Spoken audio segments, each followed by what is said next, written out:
Consultant Tim Southee. We're going to start with Rory. Go ahead, please. Tim, that was a fun end to proceedings. Is that sound all right? Yeah, he'll be assessed overnight and hopefully he'll be right to carry on tomorrow. What did you make of that? Obviously, it was a slow build of the day, but you got a bit spicy out there at the end, a bit of fun. Yeah, it's good. It's always exciting to see both sides animated towards the end. Not sure what they were complaining about when Shipman Gill's lying down getting a massage sort of middle of the day yesterday. So, it's obviously part of the game. You're near the end of the day, and it's an exciting way to finish the day. And it's always exciting when very rare teams finish level scores, and probably pretty happy with that when they were 5 down.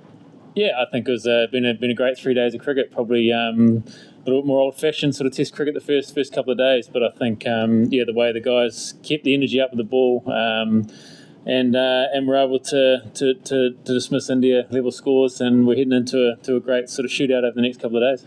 And you've played here a few times. You're roughing up what the script is around here. Does it look like the pitch is starting to offer a bit, and maybe the game will advance on in the next few sessions?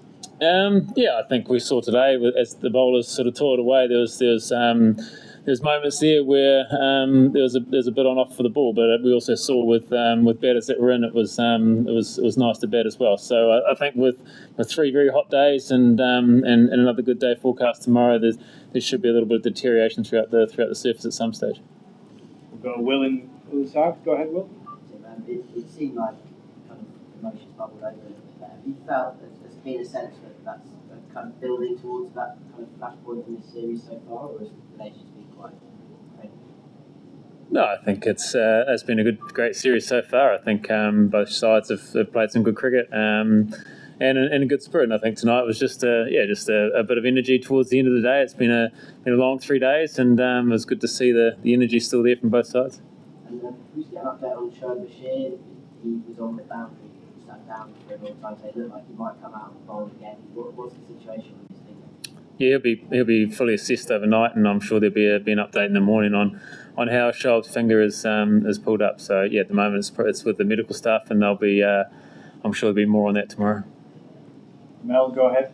And then Matt. How do you think England might play this situation? It's obviously very different to the first 2 tests where they were chasing, and now they're in that different position of, what do? Do they go for it? Do they offer them something, or because they batted very differently, obviously, in the first innings?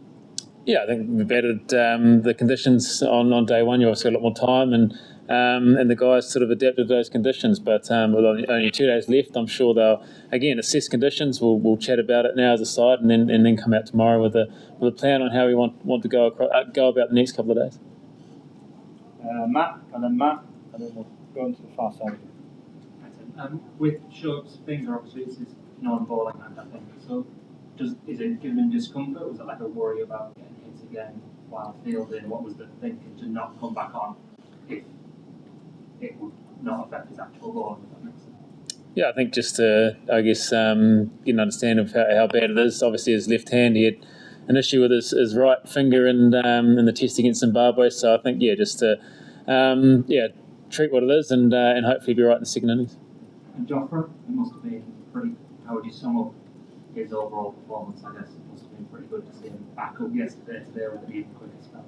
Yeah, it's great to see him. It's exciting. You see the crowd love to see him charge in, and to see him run in and bowl that spell today with a 70 overall ball and touch 90 plus mile an hour for most of those balls throughout that spell was exciting. So he's put a lot of hard work in over the years to get back to Test cricket, and it's great to see him back out there. And as a side, it's great to have someone like him on your side, and obviously with the crowd as well. It's great for people to be able to see a guy with the talent and the skill he's got on show. So it's a great to see him back to Test level.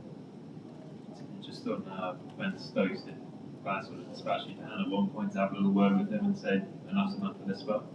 No, just seeing how he's going. I think we saw he is in some unbelievable rhythm, steaming in, and as good a rhythm as I've seen him for a long time. He's again worked hard on his body to get his body back, and then to see him touching 90 mile an hour as well is pretty handy. So I think he's a tough man to get the ball out of his hand when he's got rhythm like that, but no, just down there to check and see how he's getting on. And it's been hot, but he's a he's a guy that's he loves those types of the times of the game where the game's in the balance, and he's obviously in some pretty good rhythm as well. Can I just say talk a bit about the dismissal of Ray as well, so obviously to get some extra bounce from Noah. Yeah, he's a cricketer that makes things happen, doesn't he? And I think he just when he's got the ball and he's got the rhythm like that, he's able to find stuff from nothing at times. And I think there's an example of that. He bowled a few jaffers throughout that spell, and like I said, at good clip as well, and sort of cracked it open there for us. But even in the middle of that spell before lunch, he was touching 90 mile an hour, and then to produce a run out like he did for Pant, and sort of opening the end up just before lunch as well. So he's just one of those cricketers that makes things happen. Mike, and then finish here, please. Tim, without pointing fingers at one side or the other, is it acceptable that we've lost 30 odd overs of playing time over the first 3 days of this test match? We've had drinks breaks taking 8 minutes, and a change in ball seems to take forever. Is it acceptable to people who paid 150, 160 quid a ticket to lose that proportion of their prescribed entertainment, should we say?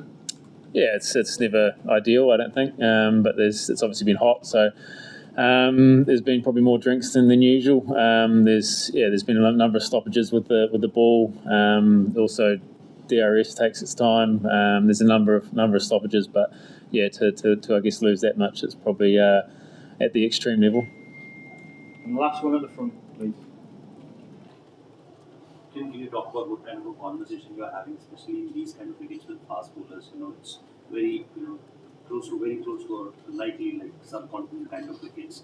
And what's your view on the ball? The way we are getting changed. The ball is going to change on 64 balls, 46 balls, which keep on changing. So as a bowler, you played a lot of cricket here.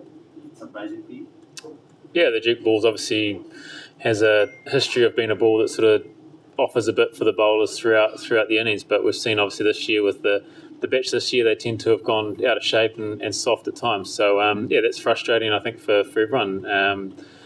But on the surface like that, I think we saw throughout the guys kept bringing the energy.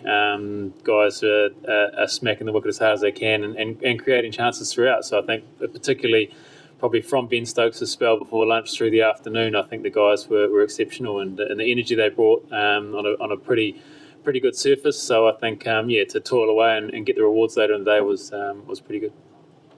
Okay, cheers, Tim. Thank you. Thank you.